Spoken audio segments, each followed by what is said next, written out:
చక్రాలోయ్ చక్రాలోయ్ వేడెక్కి ఉన్నాయి, ముళ్ళ ముళ్ళ చక్రాలు, వేడి వేడి చక్రాలు, క్రంచి క్రంచి చక్రాలు, తీరారే. ఆగండి ఆగండి ఓయ్, నో స్కిప్, ఫుల్ వాచ్. మన కుక్కర్ సిరీస్ని స్టార్ట్ చేసేద్దామా? సో చూస్తున్నారు కదా, వేడి వేడి మినపప్పు చక్రాలండి. చేయటం చాలా సింపుల్, చాలా ఈజీ. ఎలా చేయాలో వీడియో స్కిప్ చేయకుండా చివరి మటుకు చూడండి. చాలా చాలా సింపుల్. చక్రాలు రాని వాళ్ళు కూడా సింపుల్గా చేసేయచ్చు. సో నేను ఒక్క గ్లాస్ మినపప్పు తీసుకొని 2 సార్లు శుభ్రంగా కడుక్కొని దానికి ఒక 1 అవర్ నానబెట్టుకుంటున్నాను. మీకు నానబెట్టుకునే టైం లేకపోయినా అది మునిగే అంత నీళ్లు పోసి డైరెక్ట్గా కుక్కర్ ఒక 5 విజిల్స్ రానివ్వండి.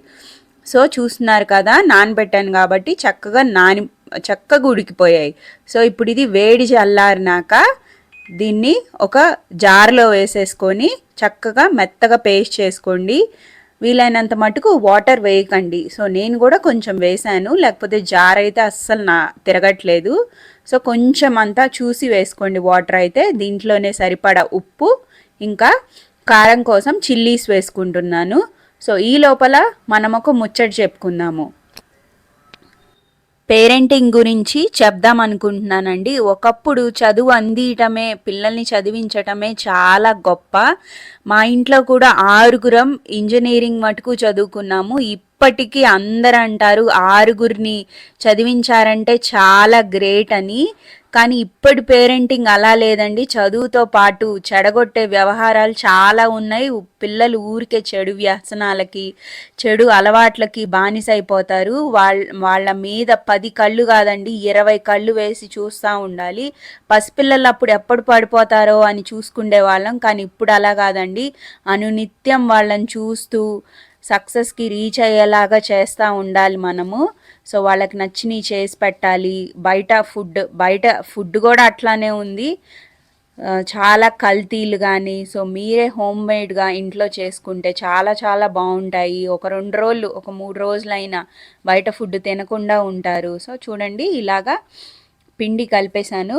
గట్టిగా ఉండాలి. నేను 1 కప్పు మినప్పప్పుకి 3 కప్పులు బియ్యపిండి తీసుకున్నాను. సో ఈ ముళ్ళ చక్రాలు ఆ ప్లేట్ ఉంటుంది కదా, ఆ ప్లేట్ పెట్టేసుకొని, సో దీన్ని మినపప్పుకి జిగురెక్కువండి, నీళ్ళైతే అస్సలు పోయకండి. ఉప్పు ఆల్రెడీ వేసాం కదా, చూసుకోండి. ఉప్పు కొంచెం మీకు కావాలంటే యాడ్ చేసుకోవచ్చు. అంతే.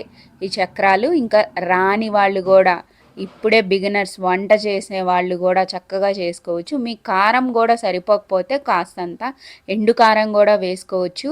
నేను బాండి పెట్టేసి గానుగులో ఆడిచ్చి నూనె పోసుకున్నానండి, అందుకే ఎక్కువ పోసుకోలేదు. సో ఎలాగైనా పామ్ ఆయిల్లో వేయించిన చక్రాలు వేరుగా ఉంటాయి, ఇలా గానుగులో ఫ్రెష్గా వేసిన నూనె వేరుగా ఉంటాయండి. సో అలా అని అవి కొనుక్కోకండి, మంచి ఫ్రెష్ నూనె వాడుకోండి. ఒకప్పుడు మా వారు ఈ గానుగులో ఆడిచ్చిన నూనె కొంటానంటే వద్దనేవాళ్ళు.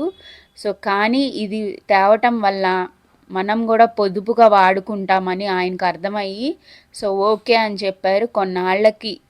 ఒక 1 ఇయర్కి ఓకే చెప్పారు. సరే అదే తెచ్చుకో అని చెప్పి. సో నేను నూనె తెచ్చిన చోట, వేరే చోట అయితే ఎప్పుడు ఆ పల్లి నూనె వేసినప్పుడల్లా ఈ చక్రాలు ఏమైనా చేసినప్పుడు అవి పొంగిపోయాయండి. వాళ్ళకి కంప్లైంట్ చెప్తే ఇది వేరే చోట తెచ్చాను. సో నేను చూడండి, 1/2 లీటర్ పోసాను నూనె. 2 లీటర్స్ తెచ్చుకున్నాను, 700 రూపీస్ పడింది. సో అతనికి కంప్లైంట్ చెప్తే, మా నూనె అలా పొంగదండి, అలా పొంగిందంటే ఏదో కల్తీ ఉంది. సో పల్లి నూనె బబుల్స్ వస్తాయి కానీ పొంగిపోవండి, అయితే ఏదో కలిపారు, మీకు కావాలంటే మా నూనె వాడి చూడండి అని చెప్పారు. సో పోసి చూసాను, ఏం పొంగలేదండి. చక్రాలు అయితే ఫుల్ రోస్ట్కి వచ్చాయి.